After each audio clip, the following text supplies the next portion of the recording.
ಎಲ್ರಿಗೂ ನಮಸ್ಕಾರ. ರಚನಾ creative cooking ಚಾನಲ್ಗೆ ಸ್ವಾಗತ. ದೋಸೆ ಮಾಡೋದಕ್ಕೆ ಅಕ್ಕಿ ನೆನೆ ಹಾಕೋದು ಮರ್ತೋಗಿತ್ತ, ಆದರೆ ದೋಸೆ ತಿನ್ಬೇಕು ಅನ್ನಿಸ್ತಿದೆಯಾ? ಬನ್ನಿ, ಇನ್ಸ್ಟೆಂಟಾಗಿ ನಾನು ರವೆ ದೋಸೆ ಹೇಗೆ ಮಾಡೋದು ಅಂತ ತೋರಿಸ್ತಾ ಇದ್ದೀನಿ. ಇದಕ್ಕೆ ಕಾಂಬಿನೇಷನ್ ಆಗಿ ಕಡಲೆ ಚಟ್ನಿ ಕೂಡ ತೋರಿಸ್ತಾ ಇದ್ದೀನಿ. ನೋಡೋಣ ಬನ್ನಿ ಹೇಗೆ ಮಾಡೋದು ಅಂತ ಹೇಳಿಬಿಟ್ಟು. ಮೊದಲಿಗೆ ಒಂದು ಬಟ್ಲು ತೊಗೊಂಡಿದ್ದೀನಿ. ಒಂದು ಬೌಲ್ನಷ್ಟು ಚಿರೋಟಿ ರವೆನ ಹಾಕ್ಕೊತಾ ಇದ್ದೀನಿ. ಅದೇ ಕಪ್ ಮೆಜರ್ಮೆಂಟಲ್ಲಿ ಅರ್ಧದಷ್ಟು ಅಕ್ಕಿ ಹಿಟ್ಟು,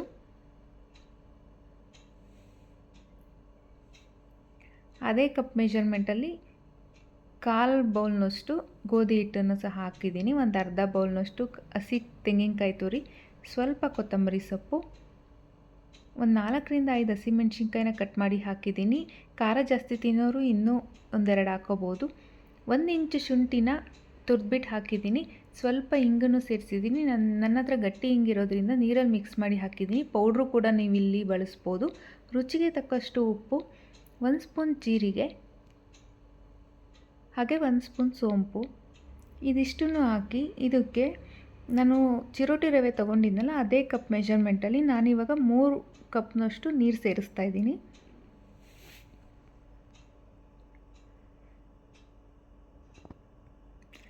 ಇವಾಗ 3 ಕಪ್ ಹಾಕ್ಕೊಂಡ್ರೆ ಸಾಕು.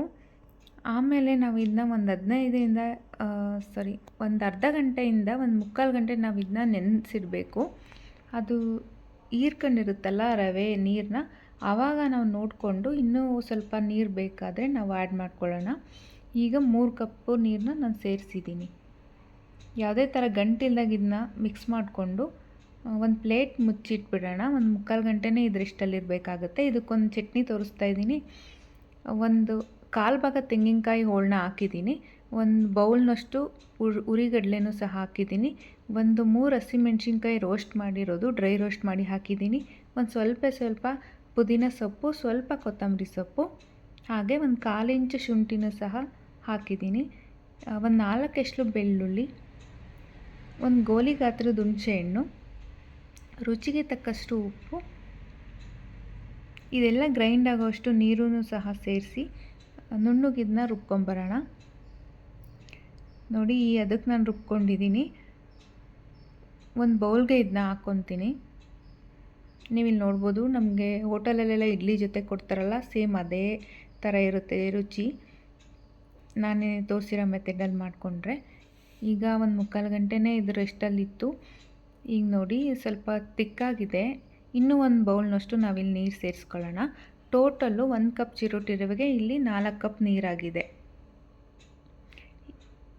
ಅದಕ್ಕಿದ್ರೆ ಸಾಕು, ಚೆನ್ನಾಗಿ ಬರುತ್ತೆ ದೋಸೆ. ನಂತರ ಒಂದು ಸ್ಟವ್ ಮೇಲೆ ಕಬ್ಬಿಣದ ಕಾವಲಿನ ನಾನಿಲ್ಲಿ ಕಾಯಕ್ಕಿಟ್ಟಿದ್ದೆ. ಹೆಂಚು ಕೂಡ ಕಾದಿದೆ. ಇದಕ್ಕೆಲ್ಲ ಎಣ್ಣೆ ಕೂಡ ಹಚ್ಕೊಂಬಿಡೋಣ. ಎಣ್ಣೆ ಹಚ್ಚಿದ ನಂತರ ಇದು ಕಬ್ಬಿಣದ್ದಾಗಿರೋದ್ರಿಂದ ದೋಸೆ ಈಸಿಯಾಗಿ ಇದ್ದೇಳಬೇಕು ಅಂದರೆ ಸ್ವಲ್ಪ ಈರುಳ್ಳಿನೂ ಸಹ ಹಚ್ಕೋಬೇಕಾಗುತ್ತೆ. ಹೆಂಚು ಕೂಡ ಚೆನ್ನಾಗಿ ಕಾದಿದೆ. ಈಗ ನೀವಿಲ್ಲಿ ನೋಡ್ಬೋದು, ಕಾವಲಿ ಮೇಲೆ ನಾನು ದೋಸೆ ಹಾಕ್ಕೊಳ್ತಾ ಇದ್ದೀನಿ. ಇದು ಮೇಲೆ ಎಲ್ಲ ಸ್ವಲ್ಪ ಡ್ರೈ ಆದ ನಂತರ ಇದಕ್ಕೆ ಎಣ್ಣೆ ಆಗಲಿ ತುಪ್ಪ ಆಗಲಿ 1 ಸ್ಪೂನ್ ಹಾಕ್ಕೊಬೇಕಾಗತ್ತೆ. ಇದು ಮೊದಲನೇ ದೋಸೆನೇ. ನಿಧಾನಕ್ಕೆ ಇದನ್ನ ಒಂದು ಸೈಡಿಂದನೇ ಎತ್ಕೊಬೇಕು. ಈಸಿಯಾಗೇ ಬರುತ್ತೆ.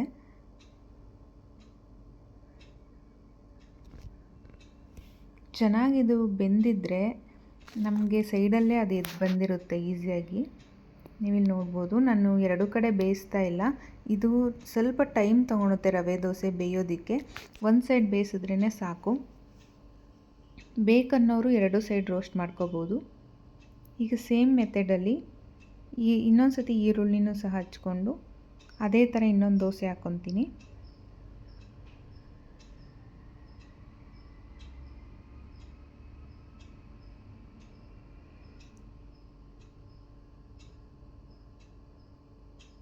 ನೋಡಿ, ನಾನು ಹೆಂಚು ಎಷ್ಟಿದೆಯೋ ಅಷ್ಟು ಅಗಲನೂ ಹಾಕ್ಕೊಂಡಿದ್ದೀನಿ ದೋಸೆನ.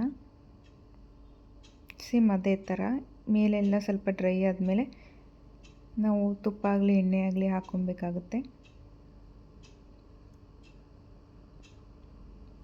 ನೋಡಿ, ಇಷ್ಟು ಚೆನ್ನಾಗಿ ಗೋಲ್ಡನ್ ಬ್ರೌನ್ ಆಗಿದೆ. ಇಷ್ಟಾದರೆ ಇನ್ನೊಂದು ಕಡೆ ರೋಸ್ಟ್ ಮಾಡೋ ಅವಶ್ಯಕತೆಯೇ ಇಲ್ಲ.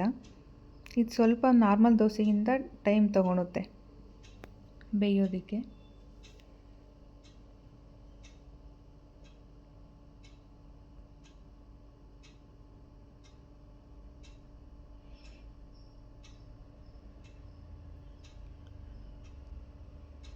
ನೋಡಿದ್ರಲ್ಲ ಎಷ್ಟು ಚೆನ್ನಾಗಿ ಬಂದಿದೆ ಅಂತ. ನಾನು ಆವಾಗಲೇ ತೋರಿಸ್ದಂಗೆ ಕಡಲೆ ಚಟ್ನಿ ಜೊತೆ ನಾನು ಇದನ್ನ ಸರ್ವ್ ಮಾಡ್ತಾಯಿದ್ದೀನಿ ದೋಸೆನ. ಟೇಸ್ಟು ಕೂಡ ಅಷ್ಟೇ ಚೆನ್ನಾಗಿರುತ್ತೆ. ನೀವು ಮನೇಲಿ ಒಮ್ಮೆ ಟ್ರೈ ಮಾಡಿ ಹೇಗೆ ಬಂದಿತ್ತು ಅಂತ ಕಮೆಂಟ್ ಮಾಡಿ. ಇನ್ನೂ ಹೆಚ್ಚೆಚ್ಚು ರೆಸಿಪಿಗಳಿಗೋಸ್ಕರ ರಚನಾ ಕ್ರಿಯೇಟಿವ್ ಕುಕ್ಕಿಂಗ್ ಚಾನಲ್ನ ಸಬ್ಸ್ಕ್ರೈಬ್ ಮಾಡ್ಕೊಳ್ಳಿ. ಸಬ್ಸ್ಕ್ರೈಬ್ ಮಾಡಿಕೊಂಡು ನನ್ನ ವೀಡಿಯೋಸ್ನ ನೋಡಿ ಅಂತ ಹೇಳ್ತೀನಿ. ಜೊತೆಗೆ ಬೆಲ್ಲೈಕನ್ನ ಪ್ರೆಸ್ ಮಾಡಿ. ನಾನು ಯಾವುದೇ ಥರ ವೀಡಿಯೋಸ್ ಹಾಕಿದ್ರೆ ಮೊದಲು ನೋಟಿಫಿಕೇಷನ್